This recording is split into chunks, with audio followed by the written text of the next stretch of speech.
¿Cómo se le ocurrió a un hombre soplar en un tubo para producir sonidos? ¿Al escuchar el viento entre los árboles?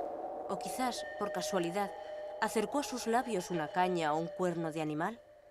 Sea como sea, desde siempre y en todas partes, el hombre ha hecho instrumentos de música en los que soplaba.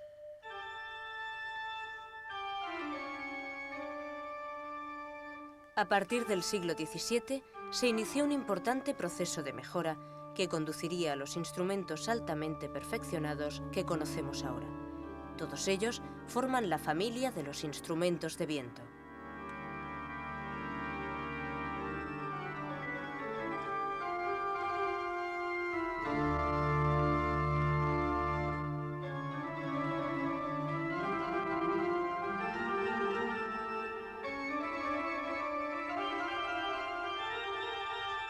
El hombre prehistórico juntó tubos de diferentes medidas y así surgió la siringa o la flauta de Pan, llamada así porque los antiguos griegos acostumbraban a representar al dios Pan tocando la siringa.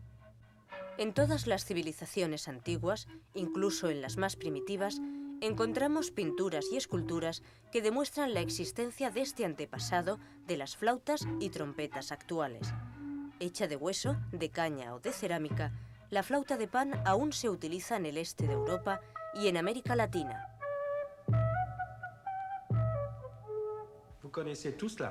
Todos conocemos la flauta dulce.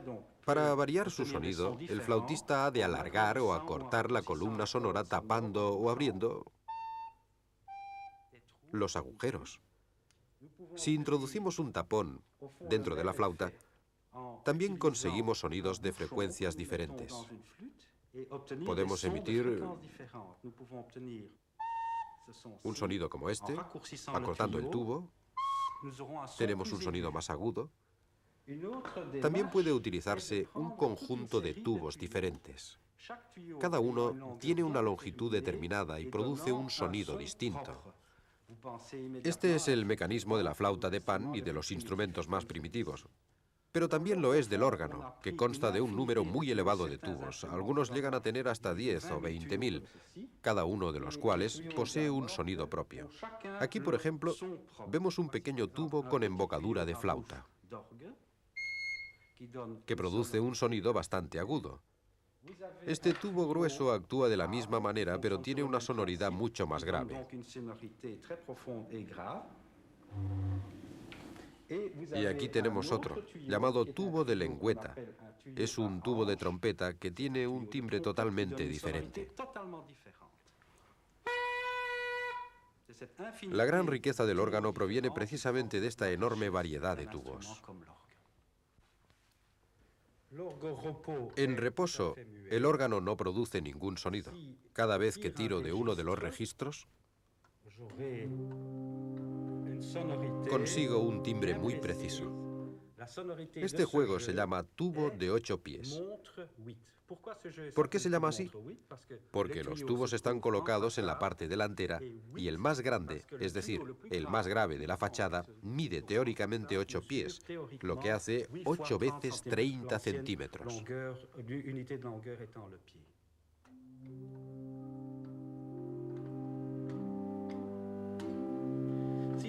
Ahora tiraré de otro registro llamado fachada de 4 pies. Lo de los 4 pies quiere decir que este juego suena una octava más arriba, aunque se utilizan las mismas teclas. Y se llama de fachada porque es el juego más importante del órgano, además de ser el que se ve. El juego de base y los tubos se encuentran, igual que los flautados, en un determinado lugar de la fachada. Todavía puedo tirar de otro registro de manera que, siempre tocando las mismas teclas, suene 2 octavas más arriba. Este hace 2 pies. Los tubos más agudos son realmente muy pequeños, miden menos de 1 centímetro.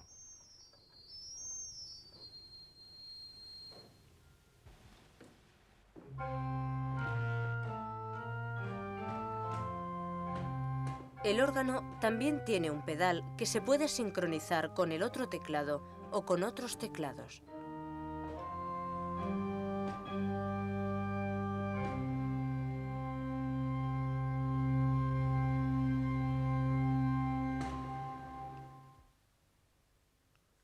El silbato se inventó cuando algún hombre primitivo cortó al bies un tubo de madera.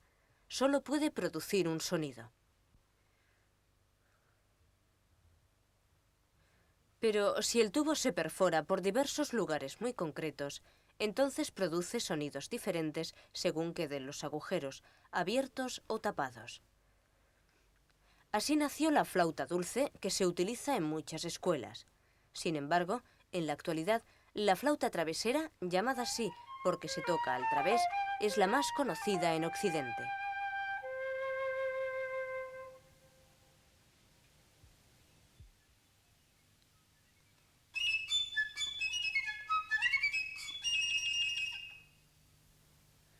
Así pues, el grupo de las flautas incluye la flauta de pan o siringa, la flauta dulce, la flauta travesera y el flautín, el más pequeño, tal como indica su nombre italiano, piccolo.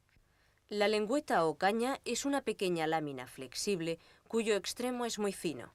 En el dibujo se ve de color rojo oscuro. Normalmente es de caña y el soplido del intérprete la hace vibrar. La lengüeta simple consta de una sola lámina montada en la embocadura de la madera. Colocada a la entrada del tubo, sus vibraciones hacen vibrar, a su vez, la columna de aire que hay dentro.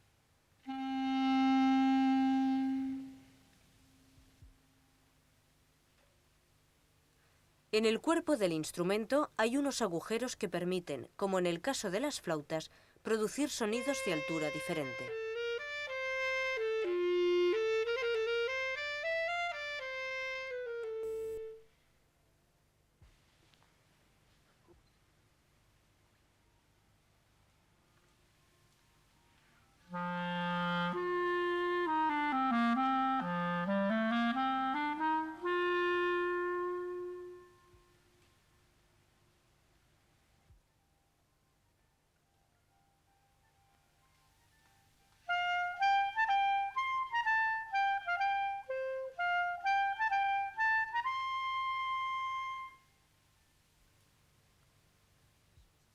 Los instrumentos modernos tienen tantos agujeros que resultaría imposible taparlos todos solo con las manos.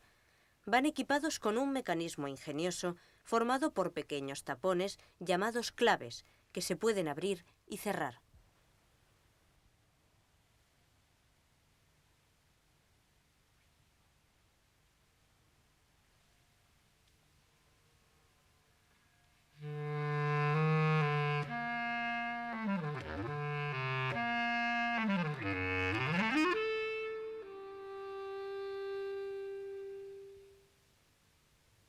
Los instrumentos de lengüeta simple son las diferentes variedades de clarinetes que acabamos de escuchar, y el saxofón, instrumento más reciente, inventado en el año 1841 por el belga Adolphe Sax. Existen diferentes medidas de este último instrumento: el saxofón soprano, el más pequeño y por tanto el más agudo, el alto, que es el más conocido, el tenor, un poco más grave, y el barítono, el más grande y grave de todos.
Cuando la lengüeta consta de dos láminas juntas, se llama lengüeta doble.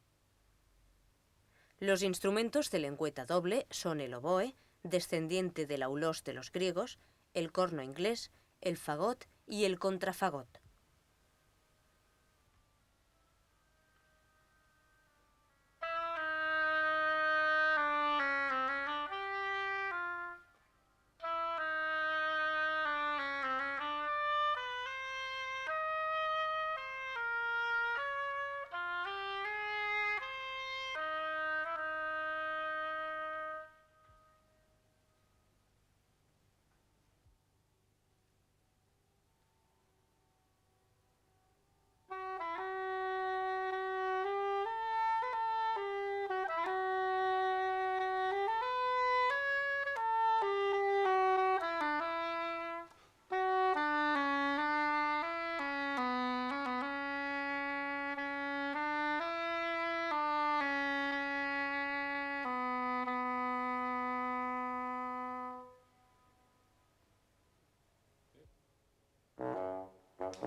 Todos los instrumentos de los que hemos hablado pertenecen a los llamados instrumentos de madera, aunque algunos, como la flauta travesera moderna y los saxofones, ya no se hacen de madera, sino de metal.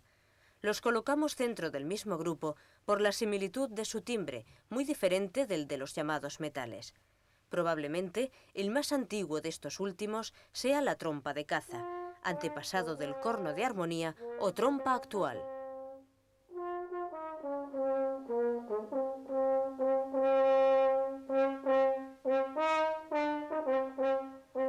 El corno de armonía consta de un largo tubo de cobre enroscado para hacerlo más manejable. El intérprete varía la presión de los labios sobre la boquilla para producir las notas, más o menos numerosas según su habilidad.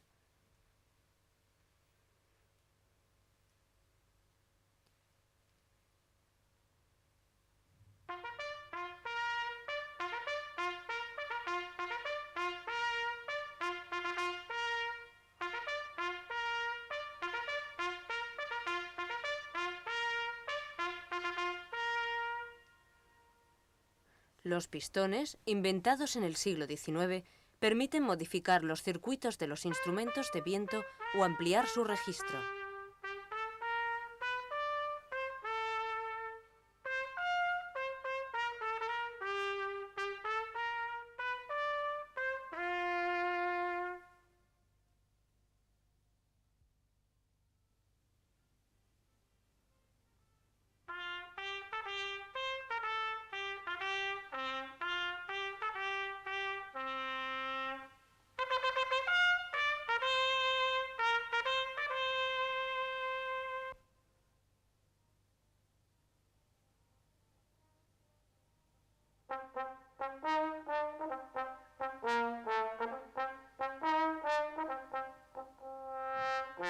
El trombón de varas tiene dos tubos que resbalan uno dentro del otro para modificar la longitud de la columna de aire.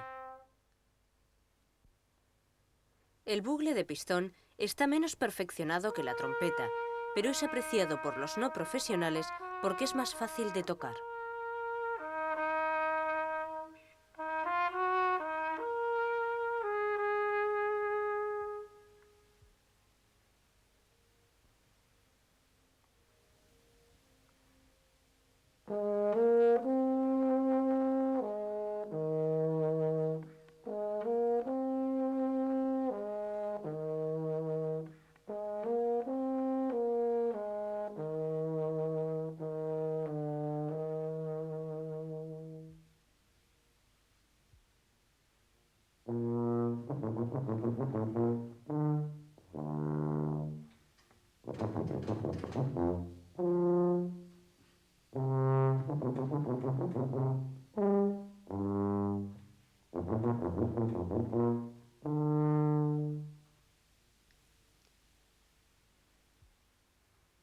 Recordemos, pues, algunos de los miembros de la familia de los metales: el corno de armonía o trompa, la trompeta, el trombón, el bucle, la tuba y, finalmente, el bombardón.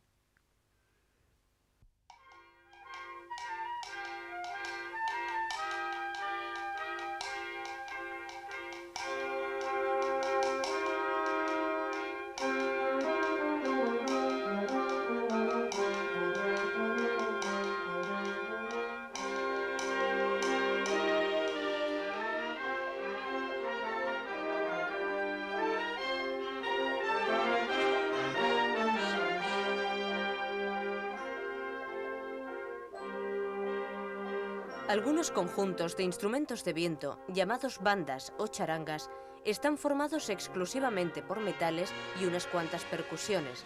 Otras también incluyen maderas.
En la orquesta, los instrumentos de viento tienen un papel diferente del de las cuerdas.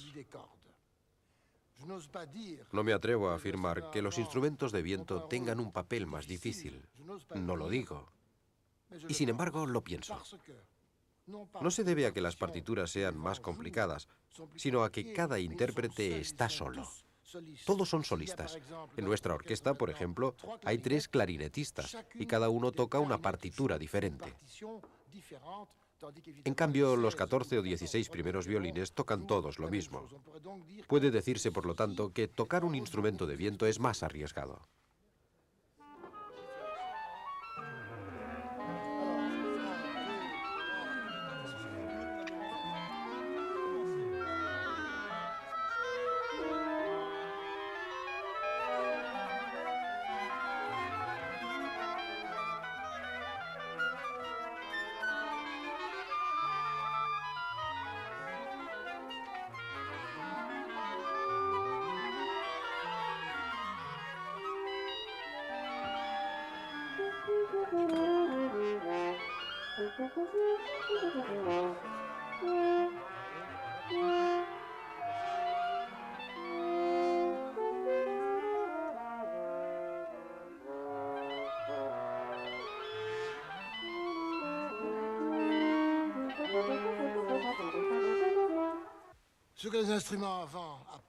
La gran variedad de timbres de los instrumentos de viento enriquece la orquesta, ya que cada uno de ellos tiene diferentes variantes.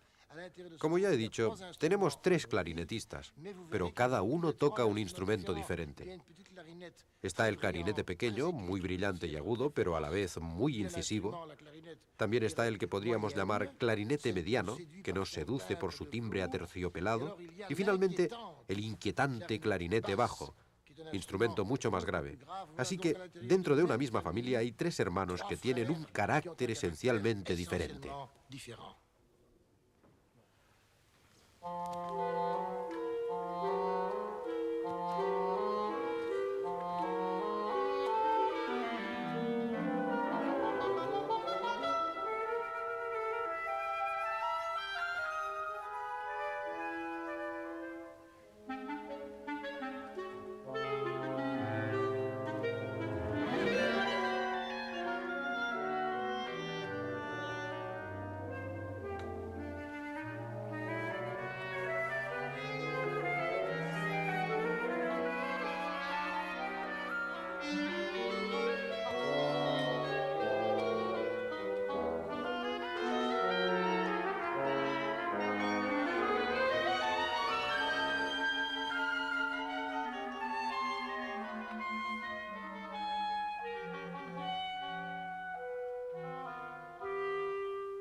Existe un género musical en el que los instrumentos de viento son verdaderos protagonistas.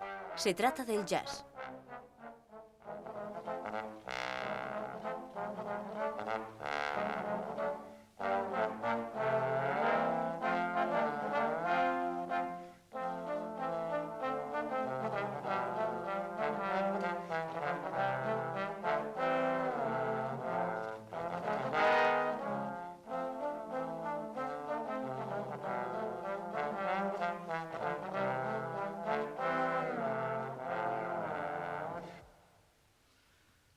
La cornamusa es un instrumento de lengüeta provisto de diversos tubos o cañones.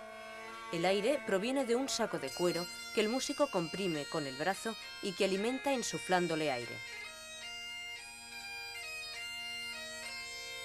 Además de la conocida cornamusa escocesa, también existe en Galicia, Mallorca, Bretaña, Europa Central, Norte de África y la India.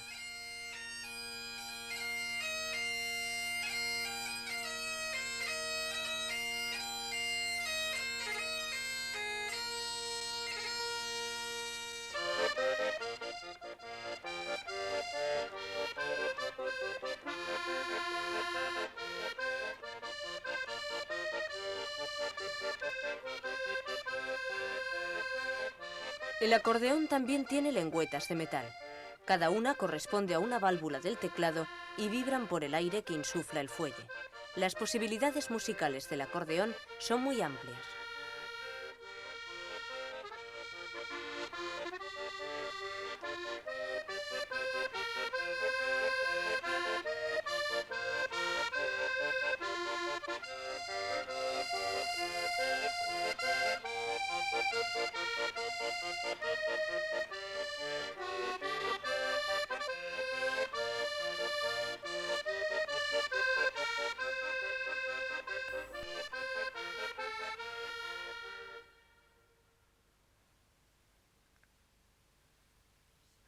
La armónica es un instrumento muy popular que puede ir desde un simple juguete hasta un instrumento profesional.